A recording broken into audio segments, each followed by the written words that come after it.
Hello friends, જય શ્રી કૃષ્ણ. સ્વાગત છે તમારું મારી ચેનલમાં. તો આજે હું નવી રેસીપી લઈને આવી ગઈ છું. એ છે આજે આપણે ચોકલેટ બનાવશું, જે નાના મોટા બધાને ભાવતી હોય છે, પણ શિયાળામાં ઓછી ખાઈ શકે છે. વારંવાર શરદી ઉધરસ થઈ જાય એટલા માટે. પણ આજે આપણે એવી હેલ્ધી ચોકલેટ બનાવશું જે તમે શિયાળામાં વધુ પણ ખાઈ શકશો. તો ચાલો આપણે બનાવવાનું ચાલુ કરીશું. તો ચોકલેટ બનાવવા માટે આપણે 1 કપ શેકેલા સિંગદાણા લઈ લીધા છે. સિંગદાણાને શેકી અને એની છાલ કાઢી લીધી છે આપણે. અને 1 કપ ખજૂર લઈ લીધો છે. એના ઠળિયા અને જે ડીટીયાનો ભાગ હોય એ કાઢી લેવાનો છે.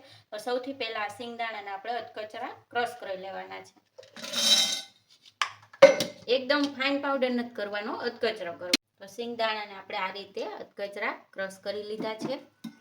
એને એક બાઉલમાં કાઢી લેશું આપણે.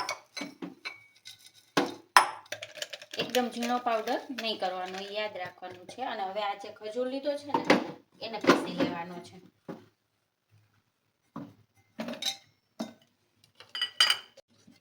તો ખજૂરને પણ આપણે થોડોક પીસી લીધો છે ને.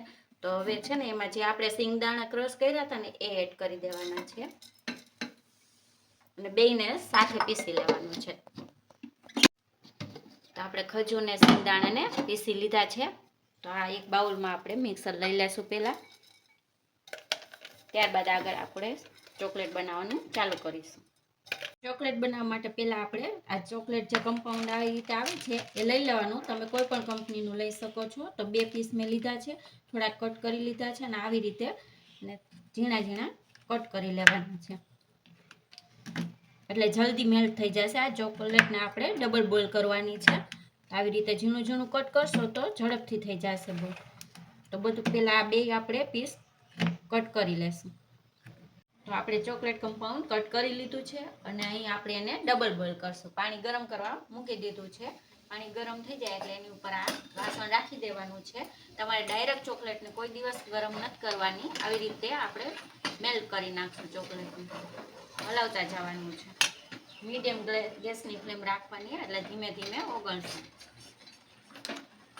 હલાવતા રહેશું ને એટલે સરસ ઓગળવા મળશે. જો સરસ 2 જ મિનિટમાં આવી સરસ ચોકલેટ મેલ્ટ થઈ જાય છે. તો આપણે ચોકલેટ મેલ્ટ થઈ ગઈ છે તો ગેસ બંધ કરી દઈશું.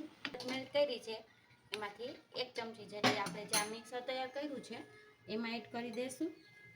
અને બધું સારી રીતે મિક્સ કરી લેશું. આ સરસ રીતે મિક્સ થઈ જાય પછી આપણે જે શેપના આપણે ચોકલેટ બનાવ્યું હોય ને એ શેપની બોલ બનાવી લેવાના છે આ મિક્સરના, જે હું તમને આગળ બતાવું. તો હાથેથી આવી રીતે સરસ મિક્સ કરી લેવાનું. પછી આપણે એને જે શેપ આપવો હોય એ આપવાનો છે. તો થોડુંક મિક્સર લઈ લેવાનું. આ રીતે આવી રીતે દબાવશો ને એટલે શેપ આવી જશે. તો અહીં હું સ્ક્વેર શેપ બનાવવાની છું, જે હું તમને બતાવીશ. આવી રીતે તમે રાઉન્ડ શેપ પણ કરી શકો છો, લંબગોળ શેપ પણ કરી શકો છો. તમને જે પસંદ હોય ને એ શેપની ચોકલેટ તમારે બનાવી લેવાની. આવી રીતે બોલ.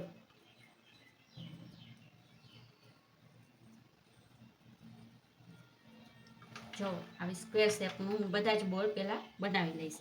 પછી આપણે એને ચોકલેટ જે મેલ્ટ કરી છે ને એમાં ડીપ કરવાના છે. ચોકલેટ સરસ મેલ્ટ થઈ ગઈ છે અને આપણે આ પણ બનાવી લીધું છે. તો એને સ્ક્વેર શેપ આપણે આપી દીધો છે. તો આ જે આપી દીધો હોય ને સ્ક્વેર શેપ એને અંદર ડીપ કરવાનું છે. પહેલાં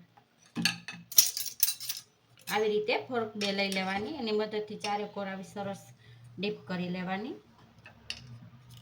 2 ફોર્ક લેવાની, એટલે આવી રીતે સરસ થોડીક વાર રાખશો એટલે વધારાની જે ચોકલેટ હશે ને એ નીકળી જશે. ત્યારબાદ આ એક પ્લેટમાં મેં બટર પેપર રાખી દીધું છે, એની ઉપર આપણે રાખી દેવાની. આવી રીતે બધી જ ચોકલેટ સરસ ડીપ કરી લેશું. ચોકલેટ આ મેલ્ટ કરી છે એમાં. હવે એમાં ગાર્નિશ પણ સાથે કરતા જાશું. જો આવી રીતે થઈ ગયું તો અહીં મેં ઝીણા એકદમ પિસ્તાને કટ કરી લીધા છે. એકદમ ઝીણાના ક્રેનબેરી લઈ લીધી છે. ગાર્નિશ તમારી પસંદ મુજબ તમે કરી શકો છો. હું અહીં ઝીણા પિસ્તાના જે કટ કરી લીધા છે એ પહેલાં નાખીશ. હું એક ક્રેનબેરી મૂકી દઈશ.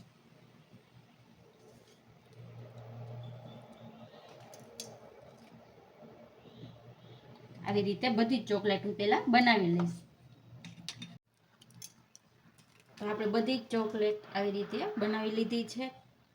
અને જ્યાં આપણે ચોકલેટ મેલ્ટ કરી વધ્યું છે ડાયરેક્ટ તમે ચોકલેટ કોઈ પણ ચોકલેટ મોલ્ડમાં નાખી અને એની પણ ચોકલેટ બની જાય છે.